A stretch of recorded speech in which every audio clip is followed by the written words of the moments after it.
এটা হচ্ছে কি ইসরায়েল পণ্য না? মজো বাংলাদেশের প্রোডাক্ট পাগল। মজো বাংলাদেশ। এটা যদি স্ক্যানার করা হয় তাহলে এ যাবে না দেখাচ্ছি দাঁড়া। স্ক্যানার করতে হবে না এ কোকা কোলা না, কোকা কোলা আর পেপসি হচ্ছে ইসরায়েলের পণ্য পাগল। এটা মজো। এ মানে আমি আছি স্ক্যান করছি দেখছেন সব একই রকম দেখাবে না। এটা স্ক্যানার করলে এখন সেই স্ক্যানার নেই তো, স্ক্যানার করলে 1 টাকা। এটাও বাংলাদেশের। এ দেখি কি আসে দেখি দাঁড়া। সিগারেট স্ক্যানার করলে 1 টাকা ফিলিস্তিনিতে যাবে। এই যে হ্যাঁ ফিলিস্তিনি, হ্যাঁ 1 টাকা যাবে। টুডে কালেকশন এটা আমারটা হয় 19,404 তাই তো? আর তোরটা করে দেখি কি দেখায়। ওইটা না ওখানে না ওরে তো কই, তোরটা তো নেই, ম্যাক্স করলো তোরটা। এটা দাদা আমি করছি দাঁড়া।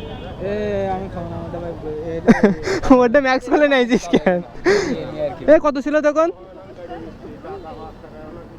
এই একই তো দেখাচ্ছে, তাহলে টাকা অ্যাড হচ্ছে কই? দেবে না। এই টাকা অ্যাড হচ্ছে না একদিন। টাকা অ্যাড হয়নি, এটা ফেক। এটা ফেক, টাকা অ্যাড হয়নি। দেখ দিন তুই অ্যাড কর, দেখ কি দেখাই। ক্যামেরার মধ্যে যা, ক্যামেরার ভিতর যা। কি দুটো ব্যাগ দেখা যাবে? যা ওটা যা। কত দেখাই দেখ। তখন দেখা হলো 14,404। দেখছিস সেম অ্যাড হয় না শালা, ফেক এসব। ফেক না, ফেক